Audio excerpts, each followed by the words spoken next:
All right, good afternoon. My name is Brian. I'm the owner-operator of Boathouse Smokers down here in Ascension Parish, Louisiana. Today I got a pit on the shop floor that I wanted to make a quick video for before this guy gets out of here. We get a ton of emails and questions pretty much daily. And one of the most common questions we get asked is, what is the smallest offset that you guys build? Up until this point, the smallest that we built was been a 36 by 22, which is not very small.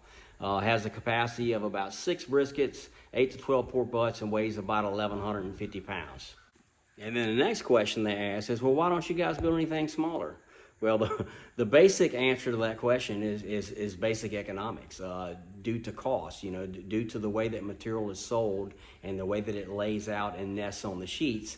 It's no more cost effective to build a 30-inch cooker versus a 36-inch cooker. The process we use is the same. So there's no more labor involved in building a 36 versus a 30. The only difference is we end up throwing about 6 inches of that material away. How do we build a more cost-effective, smaller backyard cooker? And my answer to that was pipe.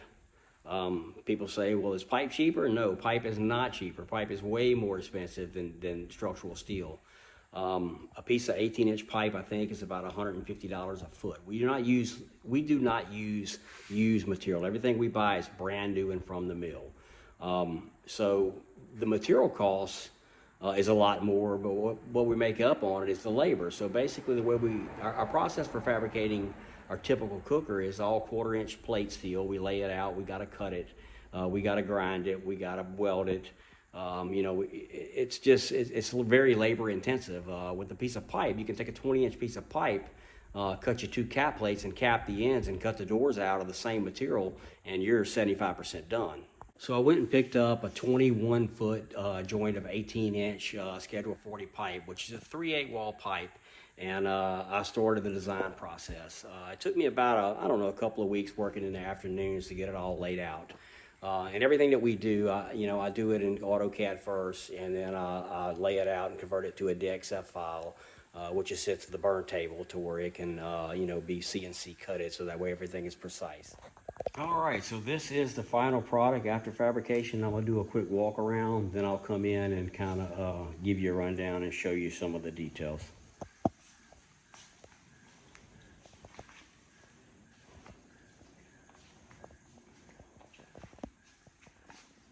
All right, I figured we'd start at the bottom and then work our way up and around. This guy has 4 15-inch lawnmower tires. They're 15 by 6, so they are a pneumatic tire. Now, this is not the same as our off-road package that we put on our larger cookers. This is a more economical version, and this is going to be an option. This cooker is going to come standard with the 5-inch caster wheels. These things are not designed to run high speeds. It's not designed to pull behind an ATV or a golf cart. This is just for moving this thing around the patio or the backyard. All right, let's move around to the steering mechanism. We use a 3,500 pound rated industrial turntable. Makes steering this thing a breeze. This thing weighs about 655 pounds, I think, and it really makes towing it easy. This thing has bearings in there. It's not just we don't just drill a hole and stick a pin with a cotter key in there. It actually has bearings on it on both sides. So this thing's gonna last for years to come. All right, so both of our axles, both the front and the rear, and plus this vertical, that's all made from 3x3 square tubing. I like the look of the bigger the tube. I just think it gives it a more beefy look. Costs a little bit more to do that, but I think it's worth it in the end. I really like the look of it. You're gonna have 3 2,000-pound half-inch D-rings. You got 1 on each side of the firebox, and then you're gonna have 1 in the front here under the wagon toe. All right, so in the center of the main chamber, you have a 2-inch ball valve grease drain. You can open and close, makes disposing of that old grease a breeze. So let's go back up to the front. Your wagon toe. Your wagon toe is made from a 1-inch solid rod.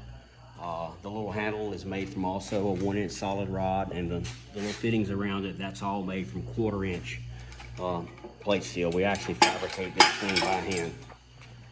Drops down, you got 2 little plates with a chain that'll lock it into place. Exhaust is fabricated from a 4-inch piece of Schedule 40 pipe. It's got a 1/4-inch dampener up top. It's about 36 inches long. It's got a 1-inch transfer rod down to the bottom with a handle on it that makes it really easy to open and close. The hinges on both the cook chamber and the firebox are designed by us and made by us. They are cut from 1/4-inch plate stock. There is a 1/2-inch rod that goes between them that they wrap around. These things have 0 sag at all.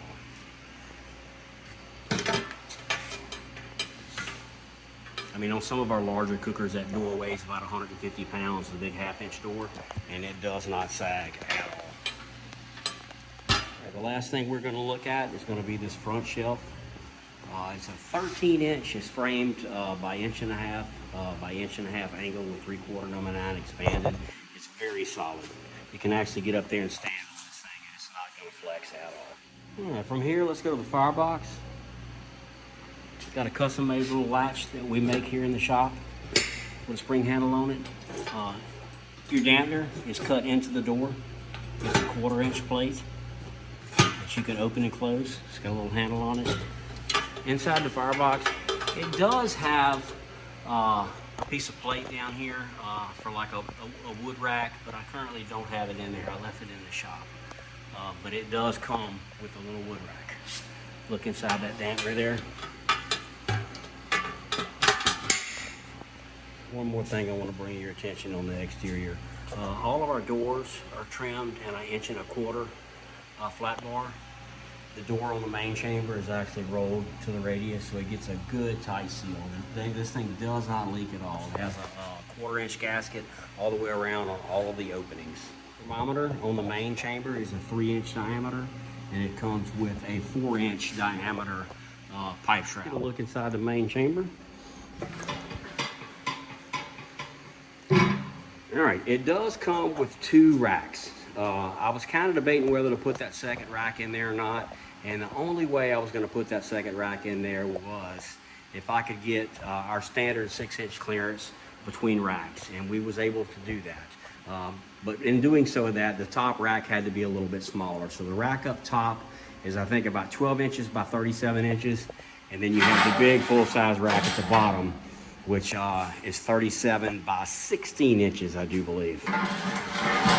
So you got plenty enough room. I think you could probably put, you could definitely get 2 briskets on that bottom rack, and you got plenty of room up top for whatever else you need. Right, so let's take a look at this little heat diffuser plate / heat shield that we got here. This is on the inside of the cook chamber next to the firebox.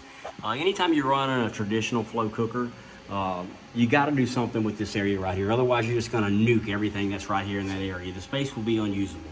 So what I did is I made a baffle plate out of a 1/4-inch plate, and I cut random size holes in it to try to disperse the heat equally. And I think we nailed it. I think we did a really good job with this thing. The only thing I dislike is that top rack is running about 10 degrees hotter than the bottom rack. But I don't think that's much of a problem. You can use every inch of space on these racks, which I think was about 1,035 square inches. I really like the way this guy came out. All right, I'm gonna do one more quick walk around before we get out of here. If you are interested in a cooker like this or any of the cookers that we make, please drop us a message. You can reach us on all the social media. We're on all the big ones. We're on YouTube, we're on Insta, we're on Facebook, we're on Twitter, and we're on TikTok. Please like and subscribe if you've not done so already. Appreciate you guys tuning in, and we'll catch you on the next one.